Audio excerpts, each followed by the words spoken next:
बद्रीनाथ में की गई तपस्या, बद्रीनाथ में किया गया पुण्य, बद्रीनाथ में किया गया जप तप नियम अनुष्ठान, उसका फल मिलता है वृंदावन में जन्म, उसका फल मिलता है ब्रजमंडल में आगमन। तो कहीं ना कहीं यह भाव सिद्ध होता है कि ब्रजमंडल की प्राप्ति के लिए आप कहेंगे कि परब्रह्म को क्या आवश्यकता? वृंदावन परब्रह्म के वश में नहीं है ना। ब्रजमंडल तो हमारी श्री जी के वश में, श्री जी की इच्छा से वृंदावन प्राप्त होता है। तो मानो ऐसा भाव लग रहा है यहां पर कि नर नारायण ने जाकर के बद्रीनाथ में तपस्या इसलिए की ताकि उस तपस्या के फल के स्वरूप वे वृंदावन में प्रकट हो सके। पर नर की थोड़ी सी भक्ति कम रही होगी, तप कम रहा होगा, इसलिए नर जो है वो अर्जुन के रूप में कुरुवंश में तो जन्म लिए, वृंदावन को उनका इतना सुख नहीं मिला वृंदावन का, पर हां वृंदावन में रहने वाले श्री कृष्ण का संग तो उनको प्राप्त हुआ है। श्रीमद् भागवत के उत्तर महात्म में, उत्तर महात्म के द्वितीय अध्याय, आप लोग कहिए ब्रजवासी हैं इसलिए अपने वृंदावन की महिमा बताते रहते हैं, ऐसा नहीं है। श्रीमद् भागवत के उत्तर महात्म में लिखा है, साधन भूमि बदरी ब्रजता कृष्णेन मंत्रिणे प्रोक्ता। साधन भूमि कौन सी है? बोले साधन भूमि है बद्रीनाथ। और साधन का फल भूमि क्या है? तो कहते हैं साधन भूमि बदरी बल भूमि ब्रज भूमि दत्त। ब्रज जो है ये फल भूमि है, बद्रीनाथ साधन भूमि। बद्रीनाथ में किया गया जप, बद्रीनाथ में किया गया तप, बद्रीनाथ में किया गया पुण्य, वह आपको ब्रज में जन्म लेने, जितना ज्यादा तप जप किया होगा बद्रीनाथ में, उसी का फल मिलेगा कि वृंदावन प्राप्त हो, ब्रजमंडल प्राप्त हो। यदि किसी को ब्रजमंडल की उपासना चाहिए, ब्रजमंडल चाहिए, इस जन्म में तो नहीं मिला, पर इसको ऐसा भी कह सकते हैं कि बद्रीनाथ में भजन करने वाले के चित्त में ब्रज के प्रति प्रेम प्रकट होता है, क्योंकि बद्रीनाथ साधन भूमि है और वृंदावन जो है वो फल भूमि है। वृंदावन फल भूमि है। तो जो यहां पर कृष्णौ शब्द का प्रयोग किया नर नारायण के अवतार में, कि यही दोनों नर नारायण द्वापर में जाकर के यदु कृष्ण और कुरु कृष्ण बने। यदु कृष्ण तो हमारे ठाकुर जी हैं, और कुरु कृष्ण कौन है? कुरुवंश के कृष्ण हैं श्री अर्जुन। अर्जुन नर हैं और कृष्ण नारायण हैं। बद्रीनाथ में इसीलिए तप कर रहे हैं ताकि हमको वृंदावन मिल जाए।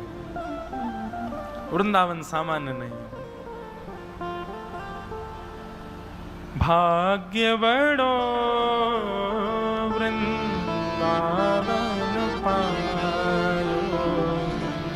भाग्य बड़ो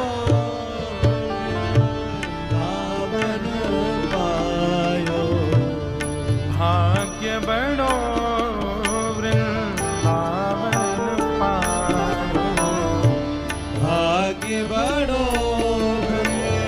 वृंदावन पायो, भाग्य बड़ो वृंदावन पायो, भाग्य बड़ो वृंदावन पायो। बहुतक दिन या रज बिन बीते, बहुतक दिन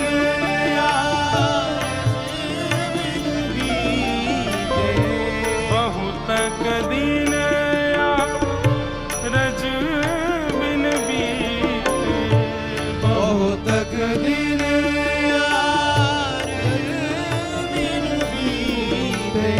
जन्म जन्म डहिकायो,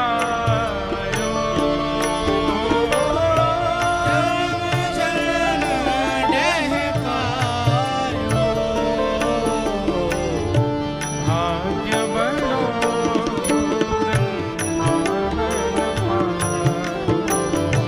भाग्य बड़ो वृंदावन पायो। जी, इतना सुंदर भाव है। है। श्री ठाकुर जी के कुल पुरोहित सांडिल्य मुनि कहते हैं कि गुणातीतम परम ब्रह्म व्यापकम ब्रज उच्यते सदानंदम परम ज्योति मुक्तानां पदमव्ययम्। बहुत ध्यान से सुनिए, भगवान के कुल पुरोहित से शांडिल्य मुनि कहते हैं गुणातीतम पर ब्रह्म, वो गुण से अतीत पर ब्रह्म, उसका साक्षात यदि मूर्तिमंत दर्शन करना है तो श्री वृंदावन भूमि ही साक्षात श्री कृष्ण है। गुणातीतम परम ब्रह्म व्यापकम ब्रज उच्यते।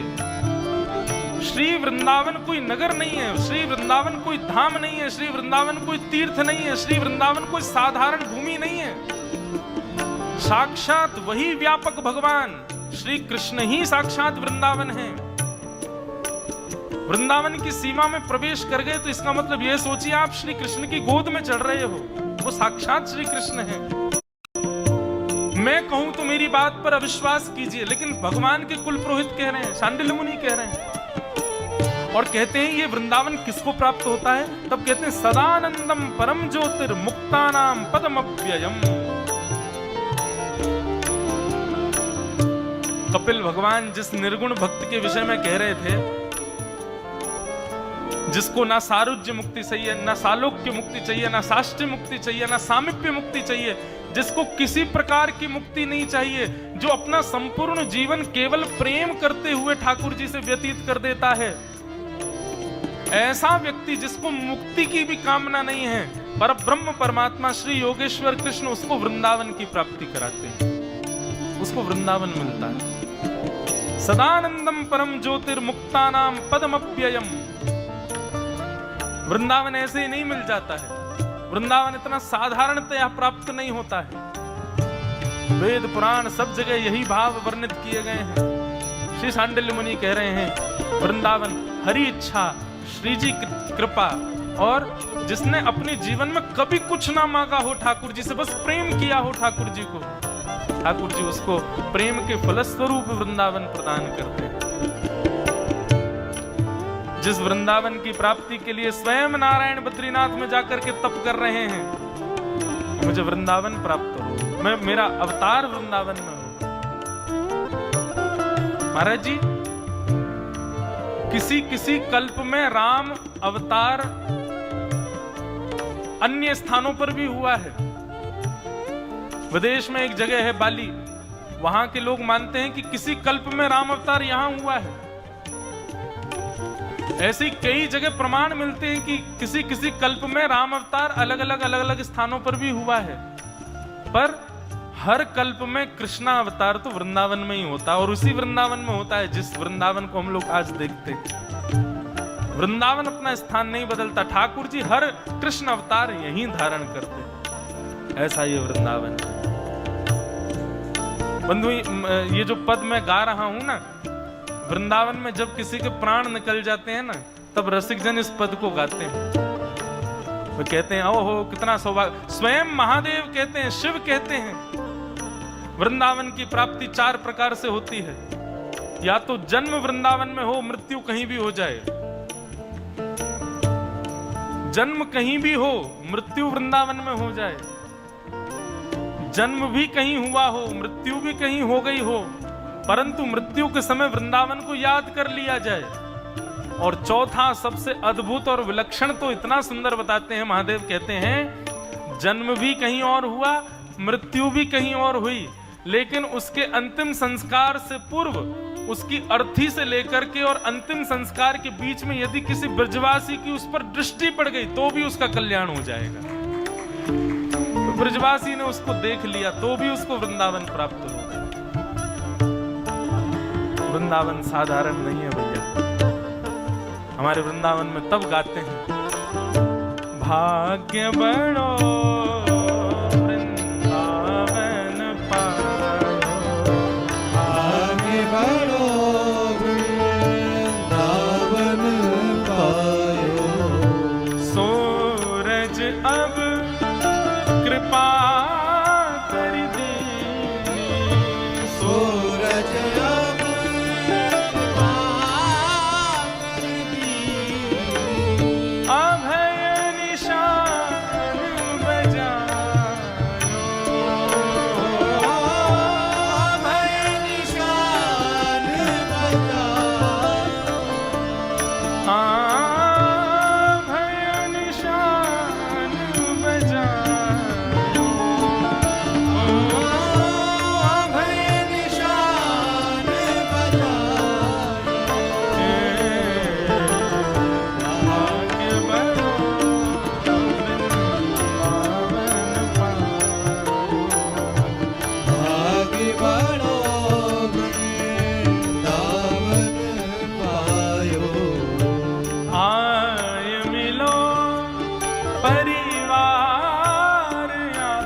कहते हैं जब कोई व्यक्ति वृंदावन का स्मरण करते हुए या फिर वृंदावन में प्राण त्याग देता है तो मृत्यु के पश्चात, अरे तुम यमदूतों की बात करते हो, तुम देवताओं की बात करते हो, हरि हस कंठ लगाए, स्वयं नारायण भगवान, स्वयं हरि परमात्मा वृंदावन का स्मरण करते प्राण त्यागने वाले या फिर वृंदावन में प्राण त्यागने वाले को अपने कंठ से लगाते हैं।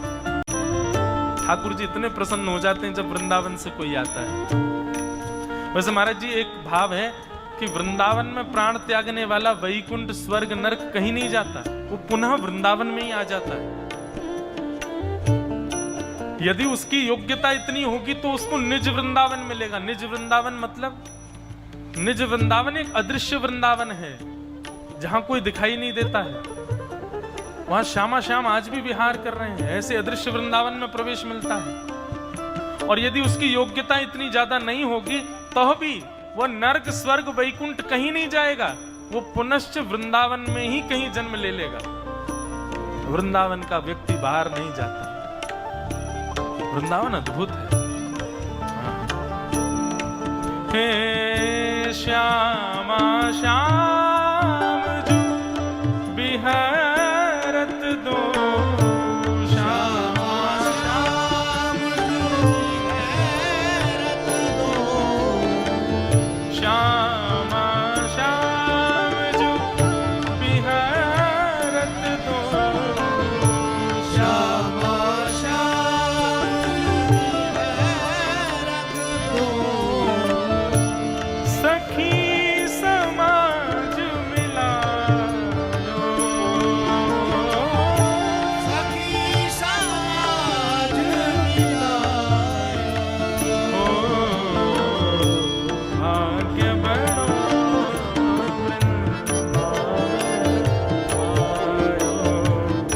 आगे बढ़ो वृंदावन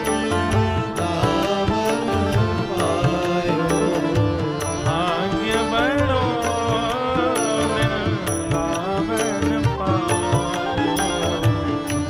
आगे बढ़ो वृंदावन पायो।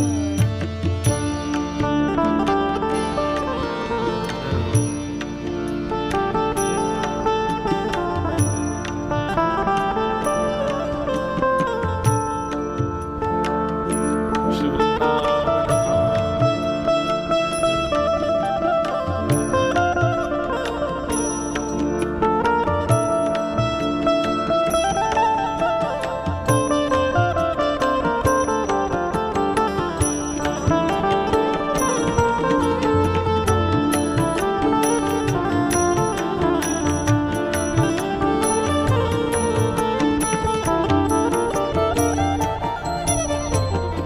वृंदावन में किसी के प्राण निकल जाएं या वृंदावन को याद करते हुए किसी के प्राण निकल जाएं तो हमारे रसिक जन कहते हैं उस समय शोक नहीं करना चाहिए।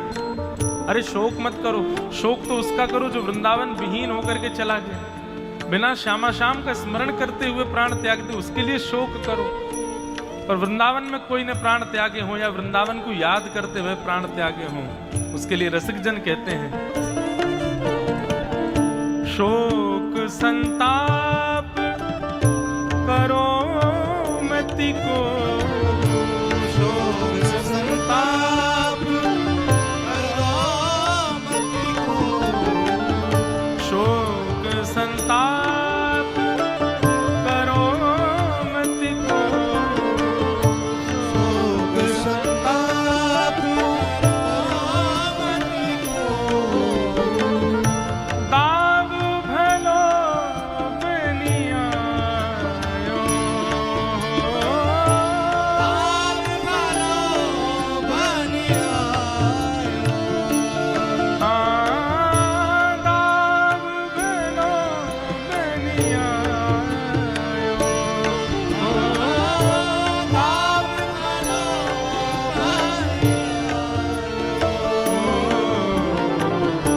भाग्य बड़ो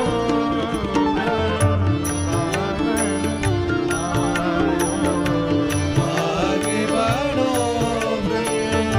वृंदावन पायो, श्री रसिक बिहारी की गति पाई,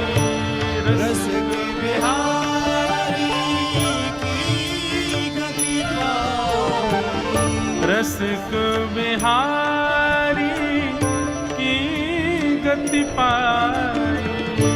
रस के बिहारी